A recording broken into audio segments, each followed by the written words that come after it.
My date with S at Tom's restaurant.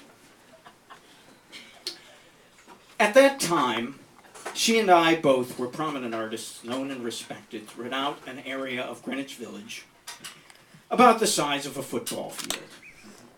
She was the 23-year-old darling of the Songwriters Exchange, administrated by folk singer Jack Hardy at the Cornelia Street Cafe on Cornelia near West 4th Street, which met weekly in a cramped room with tables, chairs, many guitars, and what seemed like an even greater number of guitar cases.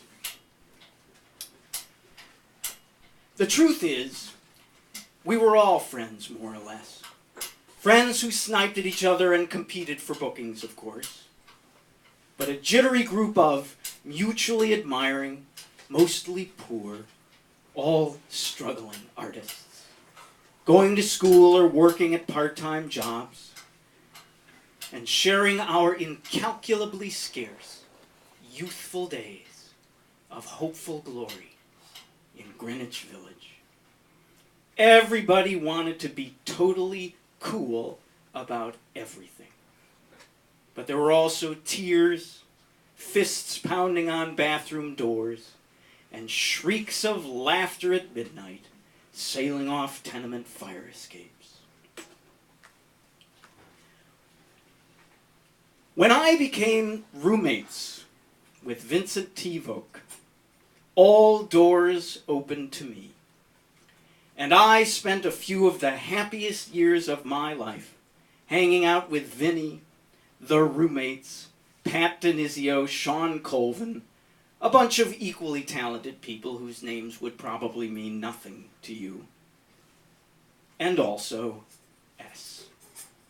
This in spite of, or perhaps due to the fact, that my own identity was more or less fictional, an assumed pose, in which I wrote and recited poetry from the perspective of a James Dean-esque Lord Byron, sometimes trying to use the vernacular of Dashiell Hammett, often arriving on roller skates.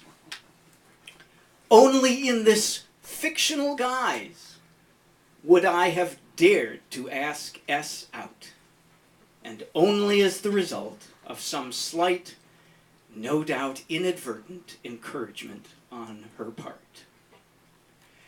I tried out a new poem called Spontaneous Combustion in the Street a couple of times, and premiered it at the next Songwriters Exchange.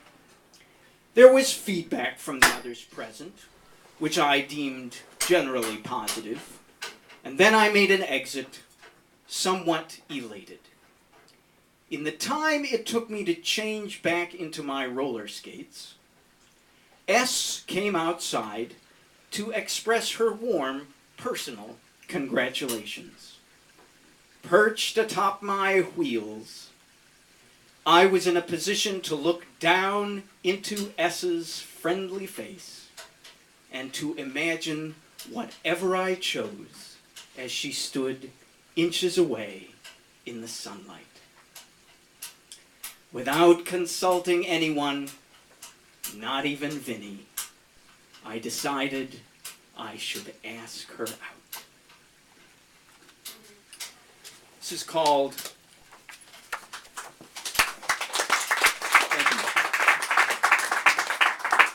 This is called I Want to Sleep with a Genius. I want to sleep with a genius.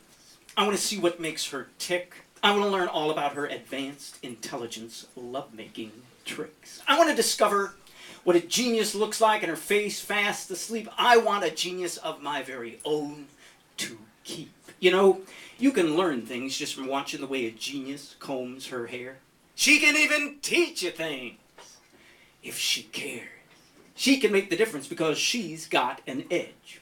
With a genius, you can make more complicated demands. Because if she's a genuine genius, she always understands. I want to sleep with a genius. 'Cause it's gonna take a genius to make any sense out of my life. Gotta be that wise, a real sharp character, that's right, and everything that being that smart implies. Like always winning at chess, blindfolded. Enjoying classical music. Talking to animals. Why, if I slept with a genius, do you realize I'd be so close to a genius that had closed her eyes? A mighty rare thing. They're usually pretty alert. It's probably hard to swing, but I want to sleep with a genius and see what she does when it's dark. That is so exceptionally bright. Want to know if she is everything all these geniuses are. Cracked up to be. Want to run this test? And finally get somebody who answers every last damn one of the questions right. I want to get all of those ultra-high IQ score points exposed and in plain sight. I mean, I want to get my simple mind itself in close touch with some kind of a real live genius type tonight. So, hey, now what do you say if I study real hard? Do you think I might?